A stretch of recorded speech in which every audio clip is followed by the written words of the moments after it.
কেউ বিনা বাপে তৈরি হয়েছে ইতিহাস জানা আছে? নাই।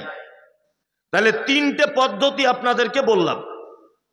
আর একটা পদ্ধতি যে নারী আর পুরুষের মিলনের ফলে মহিলার গর্ভে স্ত্রী বা পুত্রের বা আপনার সন্তান পুরুষ হোক বা নারীর জন্ম, স্বামী স্ত্রীর মিলনের ফলে।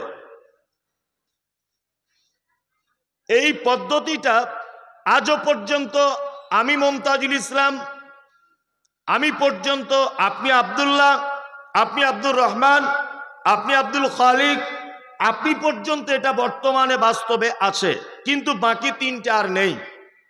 কিন্তু আল্লাহ যদি এখনো ইচ্ছা করে কাউকে বিনা বাপে সন্তান দিবেন, এটা পারে কি পারে না? পারে। কিন্তু এখনো পর্যন্ত ঘটনা ঘটেনি। নারী এবং পুরুষের মিলনের ফলে মায়ের পেট থেকে দুটি লিঙ্গের জন্ম হয়, একটা হচ্ছে পুরুষ, একটা হচ্ছে নারী।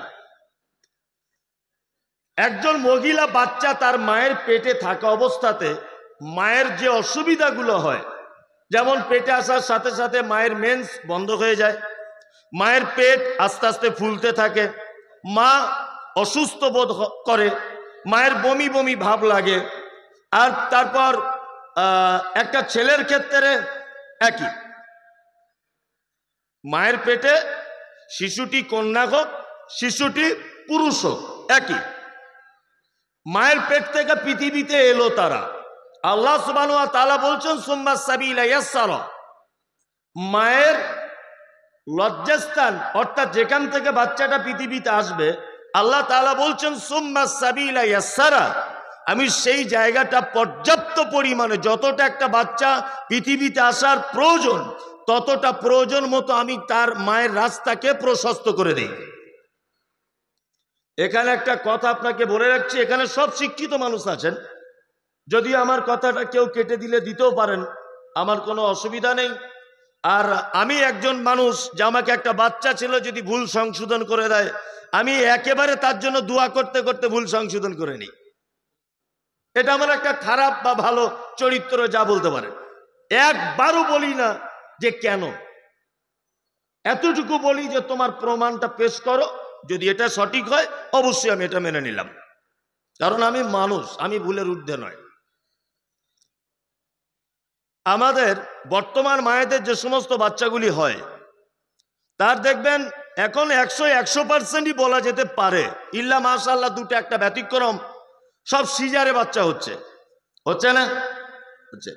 কিন্তু আল্লাহ সুবহানাহু ওয়া তাআলার ভাষা হচ্ছে যে মায়ের পেট থেকে যখন বাচ্চা পৃথিবীতে আসে, মায়ের বাচ্চা হবার রাস্তাটাকে আমি আল্লাহ দায়িত্ব সহকারে ততটা বড় করে দিই যতটা বাচ্চা আসতে সুবিধা হয়।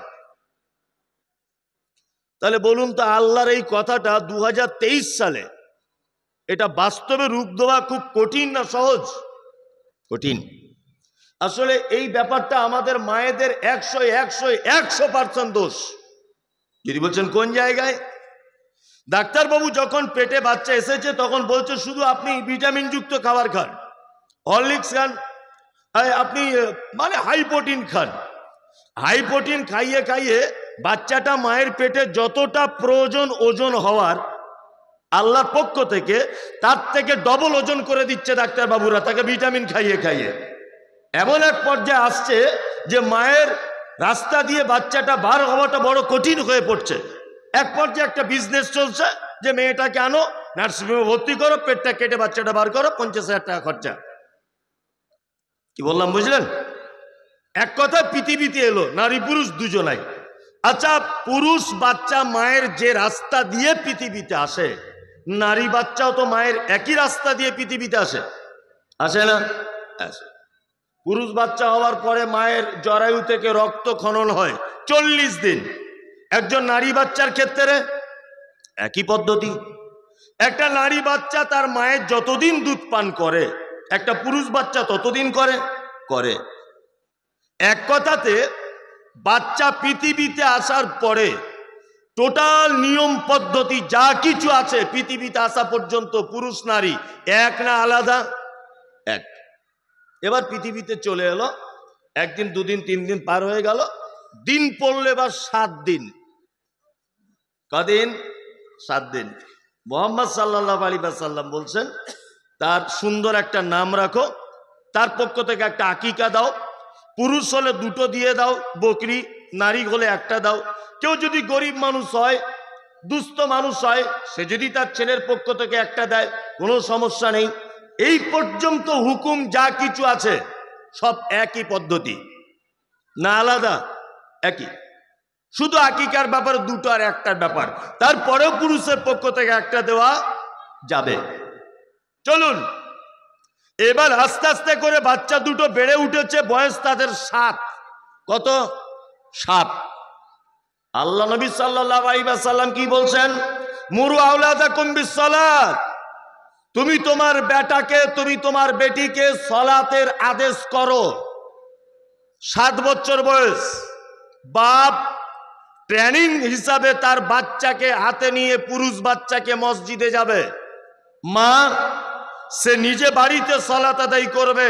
তার মেয়ে মাসকুরাকে তার একদিকে দাঁড় করিয়ে কি করে সেজদা করতে হয়, কি করে রুকু করতে হয়, কি করে তাসবিহ করতে হয়, কি করে আল্লাহকে ডাকতে হয়, এই পদ্ধতি তার মায়ের উপরে থেকে গেল।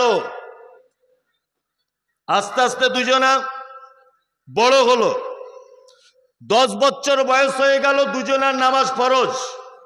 ছেলে মেয়ে বিধান আলাদা নাই, এক, হ্যাঁ এক, তাই না? মেয়েরও 10 বছরে সালাত ফরজ, ছেলেরও 10 বছরে ফরজ, তাই না? এইবার আপনাকে বলছি, আপনার ছেলেটা নামাজ পড়ছে মসজিদে, জমাত হয়ে গেল। জমাতের পরে আপনার বেটা মসজিদে ঢুকে নিজে নিজে তাকবীর দিয়ে আল্লাহু আকবার, আর একটা লোক এলো, সে জমাত মিস করেছে। আচ্ছা বলুন তো, আপনার বেটা এখন ইমাম হয়েছে, ও এই ইমামের কোন দিকে দাঁড়াবে? ডান দিকে, ঠিক। আর একজন এলো, সেও জমাত ছুটে গেছে, এসেছে, ও কোথায় দাঁড়াবে?